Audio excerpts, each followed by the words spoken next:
तुला राशि के सभी मित्रों को जय श्री राम। आइए देखते हैं 14 जुलाई से 20 जुलाई का आपका समय कैसा जाने वाला है। तो एक बार देखिए, सबसे पहले जैसा कि पिछले राशिफल में मैंने आपको बताया था, इस समय अगर किसी का समय सबसे अच्छा चल रहा है तो वो तुला राशि है। तुला राशि को बृहस्पति, राहु, शनि तीनों ग्रह बहुत ही अच्छी जगह पे चल रहे हैं और इस वजह से भाग्य भी साथ देगा, मुश्किलें कम आएंगी, आकस्मिक धन लाभ के चांस मिलेंगे, व्यापार बढ़ेगा। अभी आप देख सकते हैं तुला राशि को पंचम भाव में राहु है।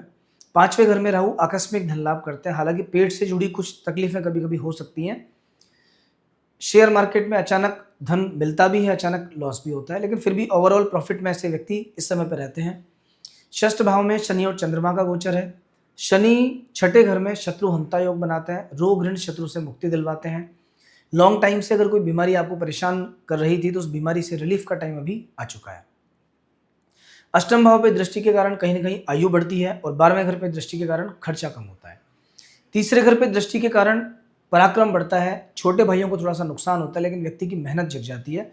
अगर कोई व्यक्ति आलस्य के कारण काम नहीं कर पा रहा या टालने की प्रवृत्ति बढ़ती जा रही है तो उन लोगों को अभी रिलीफ मिलेगा। इधर 8th हाउस में शुक्र ग्रह स्वय राशि में विद्यमान है।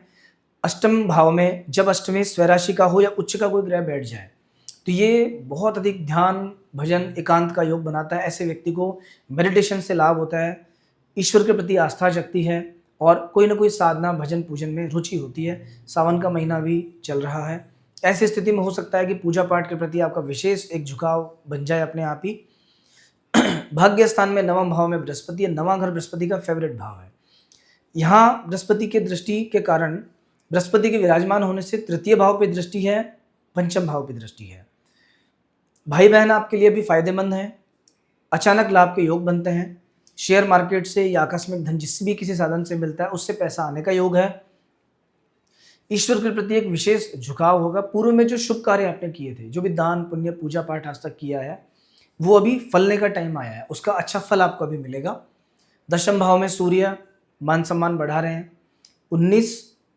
14 तारीख के बाद 14, 15 और 16, इन 3 दिनों में 16 तारीख के दिन सूर्य का राशि परिवर्तन होगा। दशम भाव में सूर्य भगवान आ जाएंगे।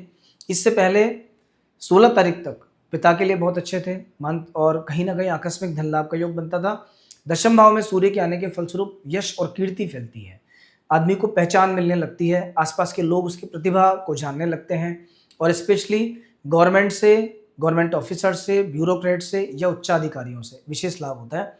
जो लोग नौकरी पेशा हैं उनके लिए समय बहुत अच्छा है। अभी केतु और बुध 11वें घर में है। केतु और मंगल ये भी व्यापार बढ़ाते हैं। केतु मंगल जब 11वें घर में होता है तो कहीं ना कहीं व्यक्ति को मित्रों का सहयोग मिलता है। नए नए सोर्स ऑफ इनकम जनरेट होता है। जिस भी किसी साधन से आपको पैसा मिलता है उससे ज़्यादा साधन से पैसा मिलना प्रारंभ हो जाएगा। इस सप्ताह की बात करें तो सप्ताह के शुरुआती 6 दिन, ये 6 के 6 दिन आपके लिए बहुत अच्छे हैं। शुरुआती 2 दिनों में 14 और 15 तारीख को आकस्मिक धन लाभ का योग बनता है। इन्वेस्टमेंट के लिए बेस्ट टाइमिंग है। स्टूडेंट्स के लिए पढ़ाई में फोकस करने का समय है। 16 और 17 तारीख में जो लोग कॉम्पिटिशन एग्जाम दे रहे हैं, शत्रुओं पर विजय का या प्रतिस्पर्धा में विजय का योग बनता है, उनके लिए बहुत अच्छा समय है। हालांकि 16-17 तारीख में आपको कफ एंड कोल्ड की जो बीमारियां होती हैं इनसे ध्यान रखने की जरूरत रहेगी। जो लोग व्यापारी हैं उन लोगों के लिए 18 और 19 तारीख ये 2 दिन कोई विशेष फल लेके आएंगे। इन 2 दिनों में सप्तम भाव में चंद्रमा रहेंगे। नए नए व्यापार के अवसर आएंगे। नए लोगों से पार्टनरशिप का मौका मिलेगा या जो कोई व्यापार आप करते हैं उसमें डे टू डे लाइफ में पैसा बढ़ने वाला है और पुराने किसी इन्वेस्टमेंट का प्रॉफिट आपको भी मिलेगा। ओवरऑल ये पूरा सप्ताह ठीक है, लेकिन हाँ, इस सप्ताह का जो आखिरी दिन है, 20 तारीख का जो दिन है, इस दिन अष्टम भाव में चंद्रमा विराजमान रहेंगे। ये समय पे थोड़ा सा अपने स्वास्थ्य का ध्यान रखना, पानी वाली जगह पे जाने से पहले सेफ्टी बरतना और जल्दबाजी में कोई निर्णय मत लेना। मन बेचैन रहेगा। ये बेचैनी आपके परिवार में इफेक्ट नहीं करनी चाहिए, वरना ऐसा हो सकता है कि आप खुद परेशान हैं और वो परेशानी जाके गुस्से के रूप में या किसी और तरीके से फैमिली में असर करे। इस समय तुला राशि के व्यक्तियों को बहुत ज़्यादा कुछ उपाय की आवश्यकता नहीं है, लेकिन हाँ, पंचम भाव में राहु कभी कभी धन हानि भी करवा देते हैं। तो हो सके तो सावन के महीने में प्रतिदिन 3 बेलपत्र भगवान शिव को चढ़ाइए।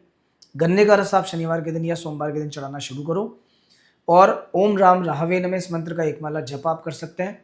थोड़े से हरे मूंग कबूतरों को डालना शुरू कीजिए। ये उपाय करने के बाद आपका समय और बेहतर होगा। तो ये आपका साप्ताहिक राशिफल था। आपको कैसा लगा बताइएगा। अगर आपने चैनल अभी तक सब्सक्राइब नहीं किया है तो सब्सक्राइब कर लीजिए। जय श्री कृष्णा, जय श्री राम।